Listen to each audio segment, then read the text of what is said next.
So, Philadelphia Roar Conference, welcome to the stage. Your Titans. Hello, everyone. I am acting as moderator here today since it's my hometown. But I'm excited about the group of people that are going to be speaking here. I have a small business myself, and one of the things that I've always wanted to ask and be able to do is figure out how I could scale my business, how I could make it as big as Don has made his, or as successful as these folks have done. And I'm just curious to learn, and it's going to be so informative for us, and we can get started with this. Before I do, now I'm the athlete in the group, not the business person, but so I have to have a comfort level here. I bought my own product. I feel comfortable talking to them now that they... Oh, boy. Excellent. Got a little worried there for a second. Damn. Okay. But obviously, this is a very serious election time coming up, and we all need to be conscious of making sure that we not only vote, but we encourage others to vote. And I think it's important that we're all informed before we make our vote. And so the group that we have here, it'd be interesting to just to get a little feedback on their position from their perspective. I mean, Don, on the economy, Javier, I mean, as a Chamber of Commerce, you're on both sides. You represent business, and you get questions from both sides of the aisle. And Susan, as a journalist, journalism, the respect for journalism is at an all-time low based on how they're covering the election and stuff. How can we believe what we hear? I mean, those are all important questions. So would you guys mind just briefly talking about those and how you feel and just kind of helping us along with that? It's such an interesting question because it's one, the answer to that is what I think about almost every day. You know, every time you turn on the news, there's only one story, and we know who it's about. And what it does is it reminds me that we forget that media organizations are businesses. Those of you who don't know me, and you'll see a little video in a moment, Essence Magazine was a business. And thank goodness we occupied a space that allowed us, and still does, to keep our integrity. But when you're a media executive and you have a network to manage and thousands of people to keep employed, and you want to hold on to your 4 houses and all the gifts that come with that kind of success, what you're looking for every moment are eyeballs. And sometimes it takes you out of the integrity lane because you've got to put before people not, I don't want to say not so much, but not only what you believe they need, but you have to put before them what you know will keep them watching. And that's why you see disaster television. You know, it's why you see scandal television, because we're addicted to violence. We're addicted to crises. And it's so strange to me in a country, in a world where we fear violence more than anything, that it is the driver of our entertainment, of all the movies and the docudramas and the news. So I'm very, very concerned about what's happening with the media in this nation as we see newspapers that have been known for doing investigative reports that may take a year or 2 to do. And you've got 4 or 5 journalists on that, and that means that you're paying those people while they dig deeply so that we can find out the truth about something. All of that is going away because the money is not there. So I simply say, it's an election year, and we're all focused on media, but in the everyday of your life, subscribe to newspapers, whether you're doing it online, you know, or you have the physical newspaper. Make sure that the hometown you come from, that you're supporting those newspapers. Can you imagine what this would be like without investigative reporting, what our nation would be like? It would be more chaotic than it is right now. So the frightening part, though, Gary, is that we can see that you can become president of the United States because you're charismatic. You may not know anything really about how to lead a nation. And me, personally, I'm just frustrated. And I just speak about that as an individual, a person who stands for peace. We all want peace. And what we know, we've elected people, and we have people who know how to make war. I'm looking for people who know how to make peace. We have to change our language. We have to stop demonizing people, them, those over there who are against us. Who's going to be brave enough to step across that divide and say, we're going to sit down with the people who we consider the opposition? Because when nobody is watching, you'll become a Hitler. If people step in and say, what is it that you're doing to your people here? You kind of control yourself a little more. So I think we all have a role in this. You know, the media are out of control because it's a business. It's not something that is altruistic and is there to really give us all the information we need. They have to make money and do that as well. So. I want to pop in on that. The media is a business, right, Susan? But it's a dying business. It is a business that is being taken over by this. The reality is it's a business, and the media business is, it used to be an information business. It has become an entertainment business. In terms of news distribution is no longer a form of information. It is a form of entertainment, and it's a form of perpetuation. You know, for example, look, I read 9 different newspapers every day because I'm doing business in 9 different cities, so I need to know what's going on in each one of them. So there is a consistent national theme, whether it's the Boston Globe, the San Francisco Examiner, the Washington Post, the New York Times, New York Post. You know, it is basically dominated by entertainment. The reason Donald Trump is doing as well as he has been doing is because he is entertaining. But information is going, we're in an information age where our information is now becoming less filtered, which is a very good thing through these. And in fact, I went through an exercise myself. I do not subscribe to a cable network, not a direct TV, nothing. I use streaming to watch my entertainment, movies or the like, and I use my personal device to get my information. And I found that to be a little more real. I think that, what has happened is there's no longer any unbiased news network. If you look at CNN, it's biased to the left, Fox is extremely biased to the right, MSNBC to the left, CNBC kind of to the right. So, but I think more importantly, what's missing?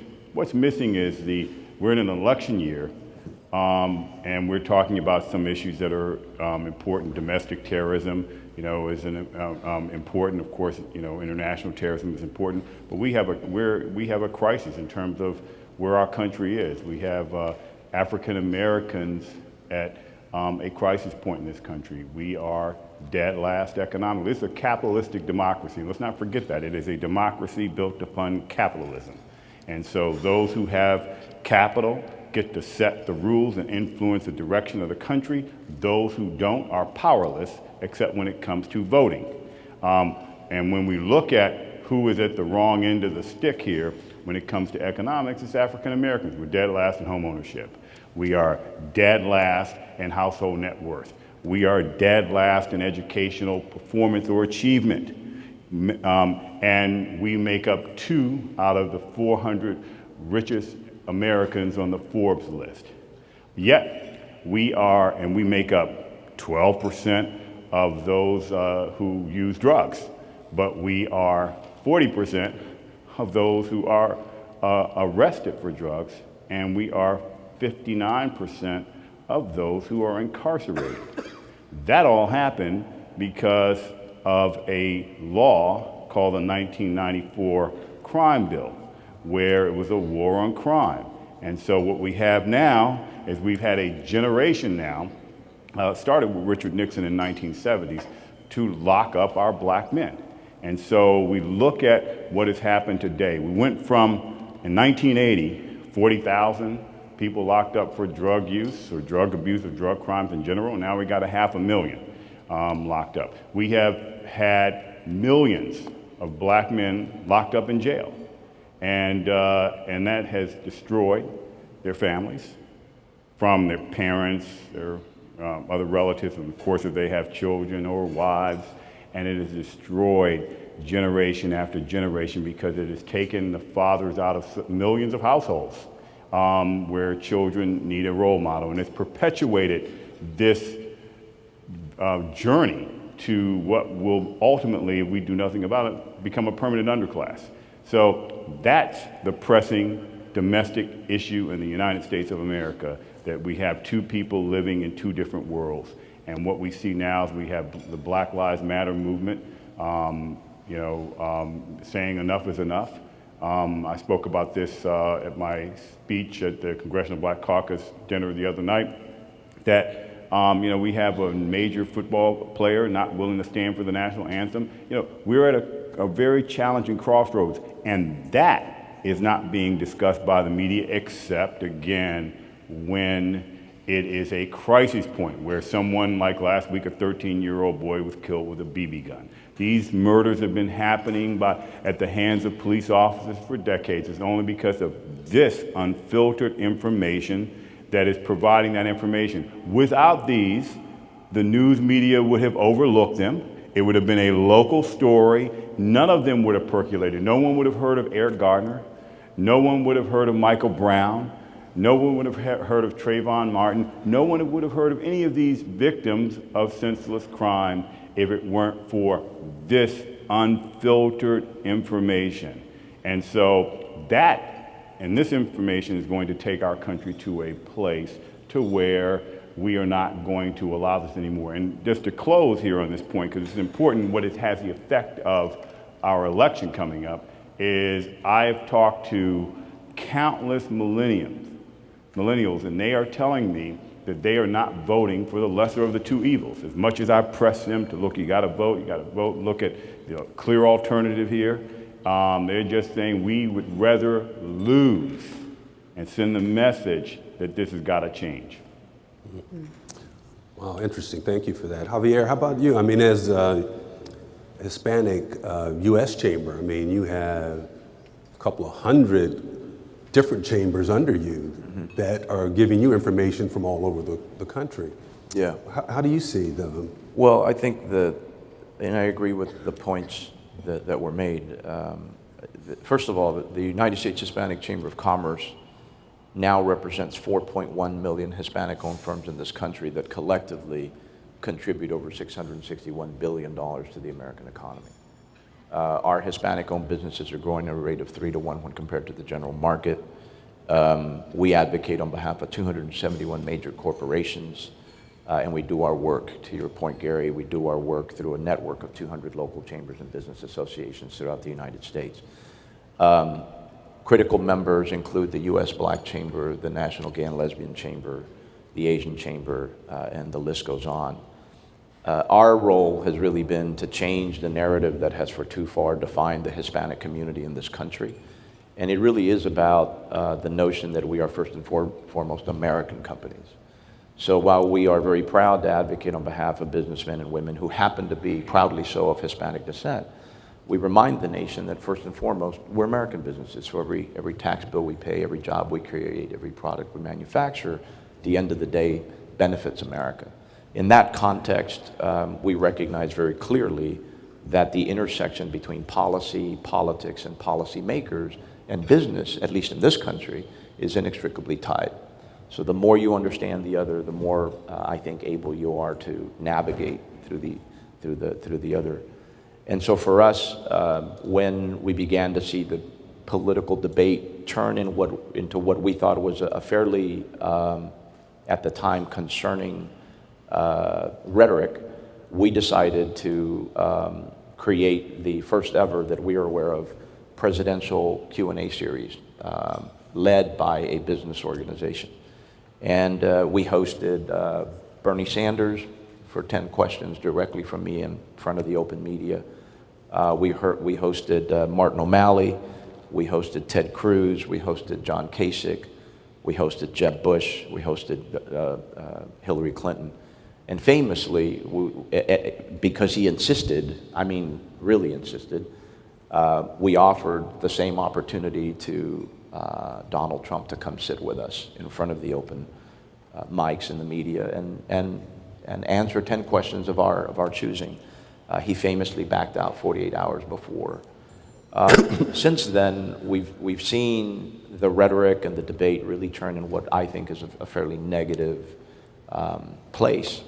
And we are, in my opinion, and in the opinion of my association, faced with what is frankly a very dire set of consequences, and decisions have to be made. As business people, we recognize that you can't elect not to play, as some millennials sadly have decided to do. As a business person, you got to make decisions. And sometimes the decision you have to make may not have been the optimal decision or the one you were hoping to make, but a decision has to be made. And as the business owner, you've got to make that decision. Either you do that or you perish. And so for us, for the first time in our 38-year history, we decided to actually get actively engaged in the political process. We'd never done that before. But we did that because we saw the stark chasm, the huge difference that existed in a campaign of divisiveness, of bigotry, of hatred, and frankly, not a lot of opportunity, but a lot of fear, versus a campaign of inclusiveness and a forward-looking approach to what's possible. In that context, interestingly, the one candidate that decided not to come talk to my 4.1 million Hispanic business owners, and the other one that did come to talk to our 4.1 million Hispanic business owners, and said out of her own mouth, unprompted, I want to be America's small business president. I was born in an entrepreneurial family. I know what it's like to mortgage our home to make the payments and make payroll. I understand the challenges, and I'm willing to work with anybody on either side of these were her words, not ours, on either side of the aisle to make sure that women, African American, Asian, Hispanic, and veteran-owned businesses have a fair break in this country. When you begin to hear that kind of dialogue unprompted coming out of one candidate versus another candidate that chooses instead to focus on how we keep people out, how we begin to profile people even more so, how we run 11.5 million people mass deported, which by the way would be a tragic move for the American economy, then the choices I think become a little bit clearer. And for us, this is a business issue. This is beyond politics. What gets decided and whoever takes over at the White House will have a direct impact on the people in this room and small business owners throughout this country. And to believe otherwise is frankly, is foolish. And so I think the sooner we comprehend that and the sooner we pick a side, whatever side, and become active. Because above and beyond being a business owner in our communities, in the women's community, in the African American community, in the Hispanic community, the GLBT community, you are also somehow expected to become a leader, a community leader. And as a community leader, I think people look to you. And we have to make decisions. We have to lead by example. And sadly, we have very stark choices, very stark differences between our two candidates. And we find ourselves, I think, in a crossroads where we are literally deciding the fate of this nation. And I think the more engaged we are, again, whatever side, this is not a political ad, and we're not a political organization, we're a business organization. So whatever side you're on, I hope that you do pick a side, and that you do become engaged, and you do exercise the greatest right that we have, which is the right to be heard, the right to vote. You know, it is a business issue in our mind. I agree, very, very insightful. And we have a lot of small business owners here, and I'm sure they're interested in the advice you might give them as... I wouldn't take advice from me. That would be the very first advice I'd give them, Gary. As what you have seen over the years that you think, you know, might be important to them. And I'm curious of the people in attendance who have small businesses. How many have college degrees?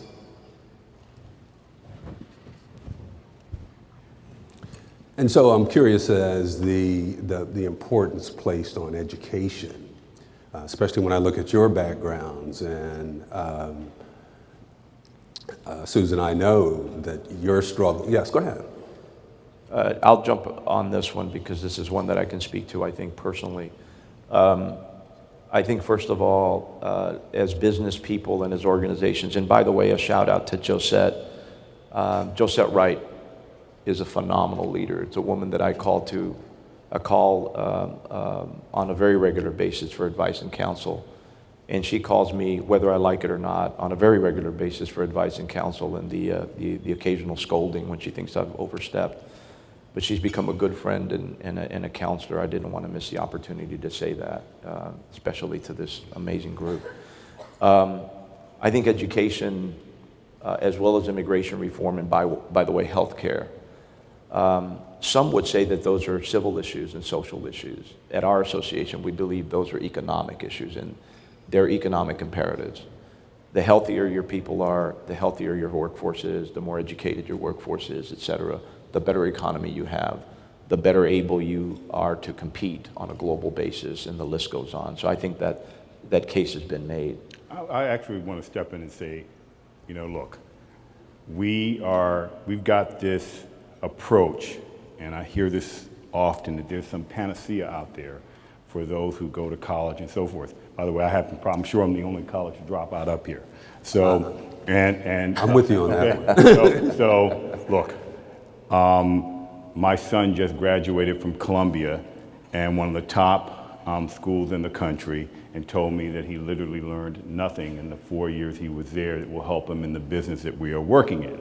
So the reality is that yes, education is important, and to have an education, an educated workforce, but that's got to be looked at a lot more broadly.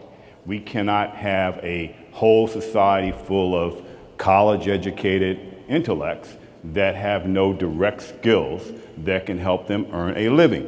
And if you look at household income, and if you look at salaries, part of what, if you dig into these statistics about personal income declining, the reason is that the value of a college education has diminished so much over the past 30 years or so in terms of the correlation between how much you make versus how much how educated you are. There are construction workers in New York City who make $85 an hour. So in reality here, I think what is important is that we start telling our young people that they need to get educated in a manner which is going to help them accomplish what their goals are, instead of going and coming out of college in 4 years with a debt of $200,000 and getting a job making $60,000 a year. I agree with you, but the Can I reality finish, of it please? is... but Can the I reality- can I finish? the reality of it is- Let me finish, please. My man, you stepped in the middle of No, my... but I'm trying to finish. Let me finish, please. All right, let's wrap it up. Wait a minute, are you the moderator too? No, the Okay. fact of the matter You know is what? that our communities suffer from a lack of education. So That is a fact. our communities suffer from a lack of education, but they also suffer from a lack of I completely opportunity. agree. I completely Of opportunity. agree. I completely And so it is important that we educate our young people into skills to where they can learn But to develop. even the quote-unquote unskilled jobs in today's economy, go talk to the people at Ford, and they will tell you it takes a level of education that we are not getting access to I'm running today. a $4 billion business. I hire a whole lot of people. I know what kind of talent we look for in the your people business, that we hire. perhaps. In your business, perhaps. But But I think it's irresponsible to say that education is not important to our community. Oh, I think it is important, critically but important. no, I'm not saying education is not And important. by the way, form of I education. have worked construction. I'm a former high school dropout. I learned English as a second language. I was the youngest of 10. I lived in a room with 10 other people. I had an outhouse until I was 13 years old. Please, That's a I very good- understand, by the way, I understand the value of education. It's a very good American story, and I have a similar one too, an American story in my Then we ancestors. should both And my practice and my ancestors responsibility. were slaves in We this should country, practice some so I responsibility. understand the journey that we all have to come through. But I dropped the ball in the playoffs that cost us the World Series. Can't top that. You know, I just, this is why women have to be at the table. Susan, jump in. But I'm all saying the same things, and women just, we bring peace. Yeah. There's no way for any of our entities, any of our business, not our nation, to thrive with so many marginalized people. Exactly. We have talent, creativity, genius. We have people who don't know how to read, and they're in the 11th grade and getting ready to be graduated, and they're reading at a 3rd grade level. Can we just play my short video? Yes. Can we do that? The National Cares Mentoring Movement. I want to say to all of us, we're privileged. We're privileged because we're here. But are we conscious? Are we organized?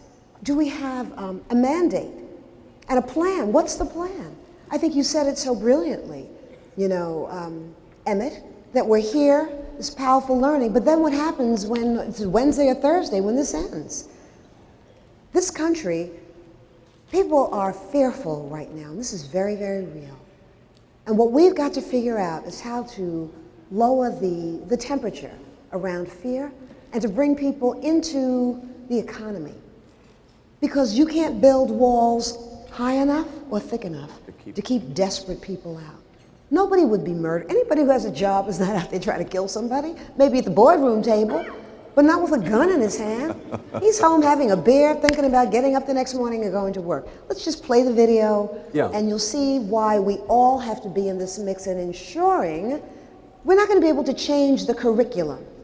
Because they're never going to teach us Latino history. They're never going to teach us about slavery and what we really endured and how we overcame.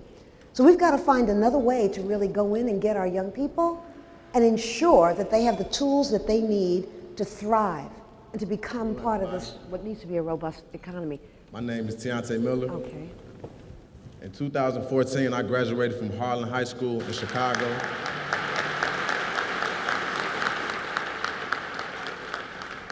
There were some people who probably thought I would never be able to say that. When I started high school, I was kind of a troublemaker. I didn't like school and couldn't focus on it whatsoever. I didn't have any money and my parents didn't have any either, so I focused on hustling and trying to make sure I had the basic needs to take care of myself. But I always knew I wanted to do more with my life. I didn't want to end up in prison or in a cask. At the same time I was feeling this way, a new program came into my school called The Rising. The program and the people who worked in it shift my energy. I learned that I want too much for myself to let bad energy corrupt me. Being around successful people changed my outlook on many things, including what it means to be a man.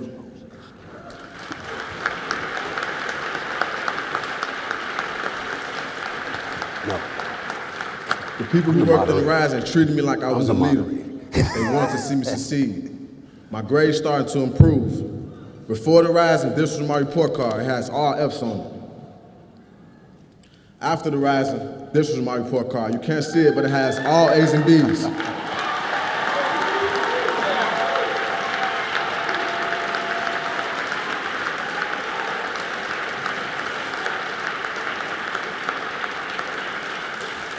The staff in The Rising gave me interactive activities, such as speaking to other students who related and come from an environment like mine. And even though I didn't see myself as a speaker, I did it. And I want to tell you, that year, all my boys graduated.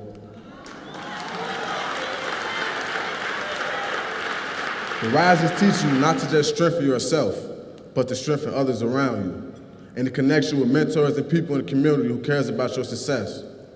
Reverend Moss of Trinity United Church of Christ was introduced to me through The Rising, and he and Trinity helped me get into Coyne College where I'm studying HVAC. I've been a student there since January, and I love it. I've maintained a GPA of a 3.0,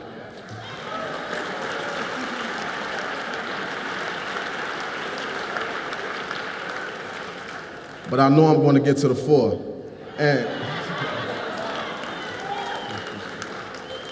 I have an attendance rate of 95%, and when I'm done, I'll have my associate's degree.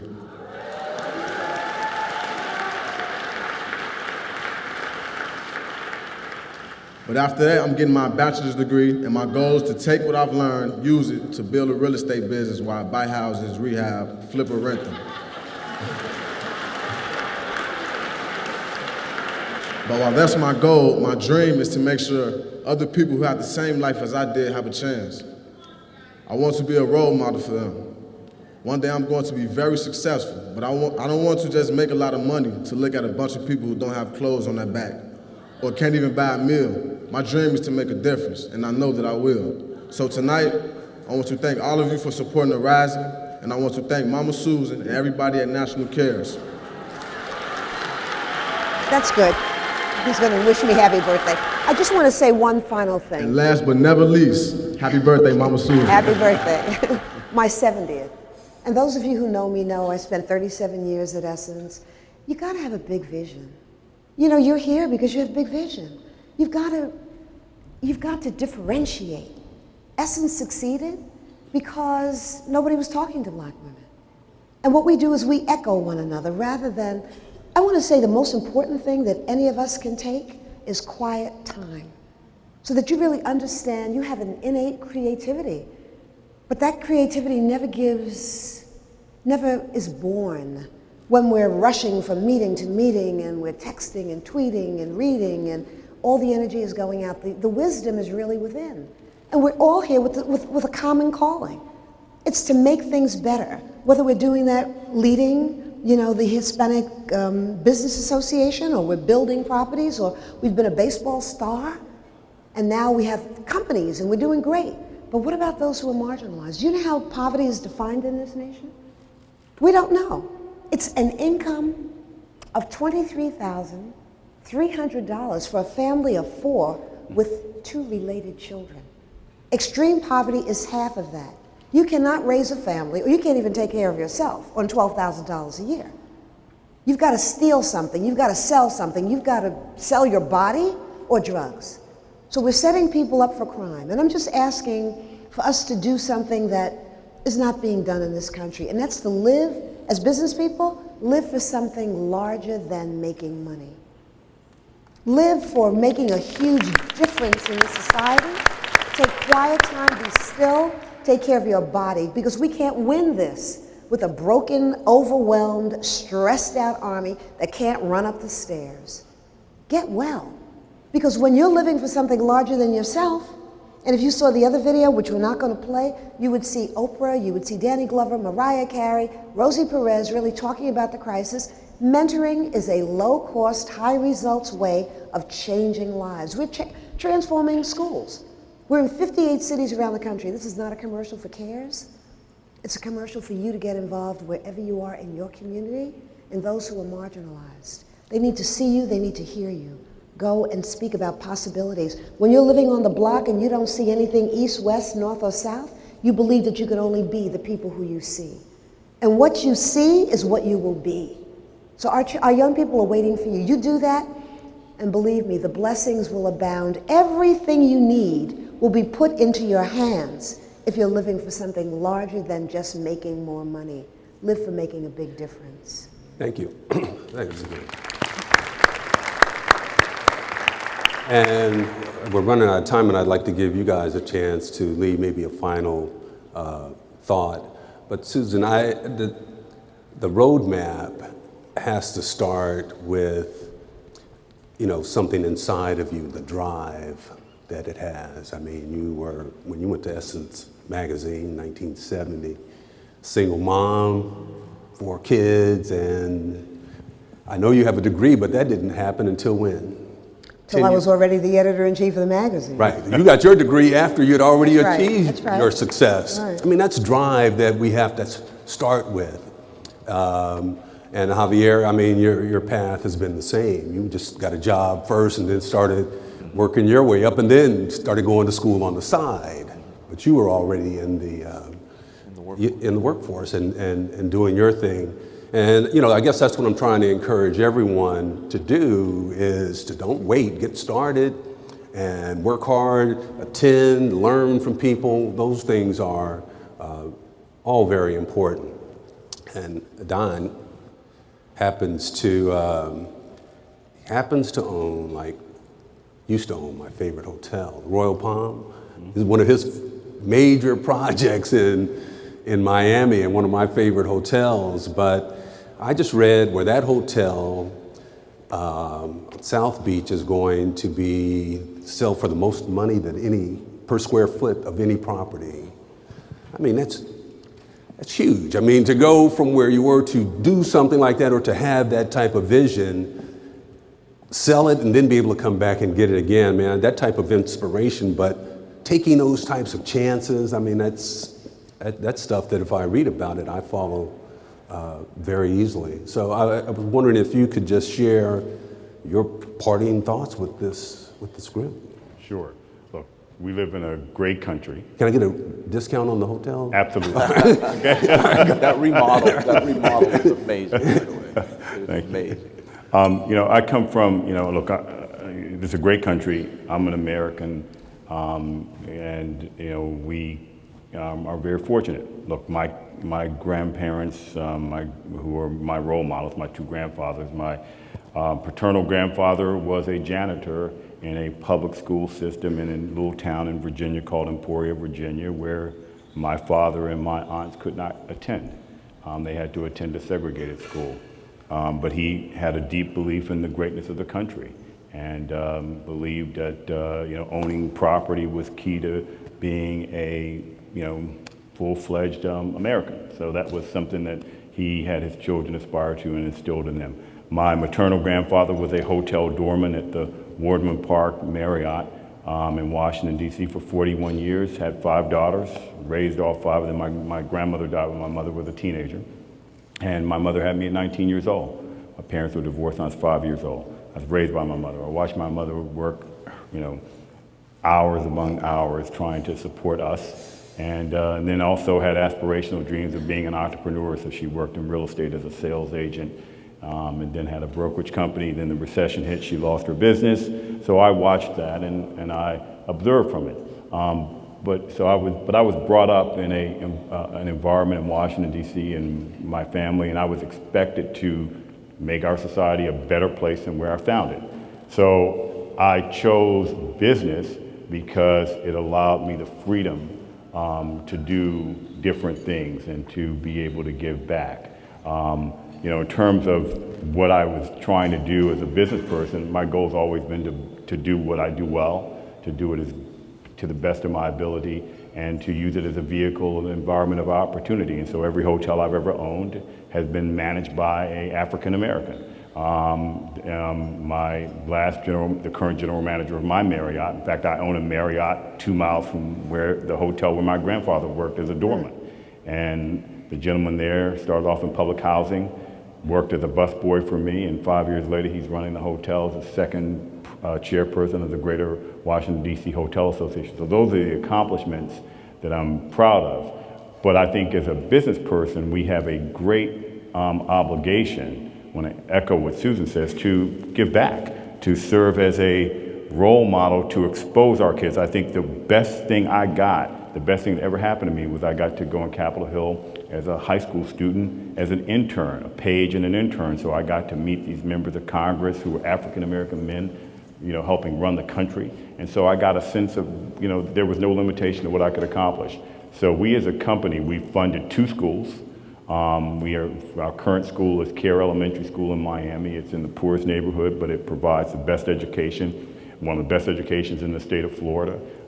With technologies, classroom size is no more than 13 kids. They all have iPads, there's teachers and a teacher's assistant. And we spend time and I go there each year. I bring other business people and entrepreneurs and writers and educators, so these kids get to see at a very formative age what the possibilities are. Because with exposure to those possibilities, then we are able to be change and affect life. Our business runs the way I chose to run a business in terms of opportunity.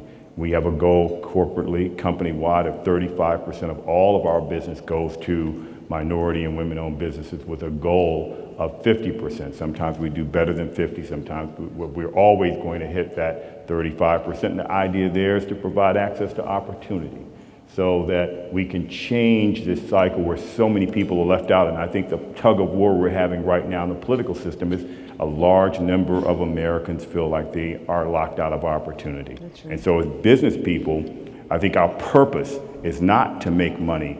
I don't think the capitalistic democracy that we have looked at business as a role and a vehicle to just create wealth for its founders and owners. It was there to create opportunities for all of our society. And I think if we're guided by that, we'll have a greater sense of purpose as entrepreneurs, and it'll make us better business people. I feel I'm a far better business person with a broader goal and a broader agenda. So I think that would Wow. kind of be the basis of how we do it. And, you know, it's a real honor, first of all, to be sitting up here with you, with all three of you. I mean, the work that Ms. Susan did so long ago and really kind of set the tone and created an entire era of enlightenment and people really understanding the reality of the country and the world we live in. That's historic, and I don't think it'll ever be repeated because there's only one first, and you were the first. So for that, I think the whole nation owes you a great debt of gratitude, and it's a real honor to be sitting next to you. Obviously, what Mr. Peebles has done, you know, speaks for itself, and I couldn't agree more with his message about it's not really about making money. I think at a certain point, everybody's comfortable, and then it's really about what are you doing to give back, and what are you doing to live beyond yourself and leave a legacy that really makes a difference for those that come after. Frankly, people who are not even born yet. And then Gary, you know, what you've done, you know, I went to bed many a night wanting to be you, thinking, wow, what a talent. And you and a handful of others in your time created, and I was just texting my friend Alex Rodriguez, and he said to give you a big hug and say thank you, because you opened the door for so many that, again, you can't even imagine. So for me, really, it's about how do we continue to work as one community, not as Hispanic or Asian or GLBT or African American, but one community that has a shared story and hopefully a shared future. And it's clear to me that if we can work together and find that commonality of purpose and a voice, then we make a difference for so many others that come after us. And I think that's what this is the power of convenings like this one. It's when people come together, like-minded people, whether they're white, black, brown, male, female, whatever. There's a sense of purpose and there's a sense of economic development that everybody benefits from. And it is the old adage that when the water line goes up for all, you know, everybody benefits.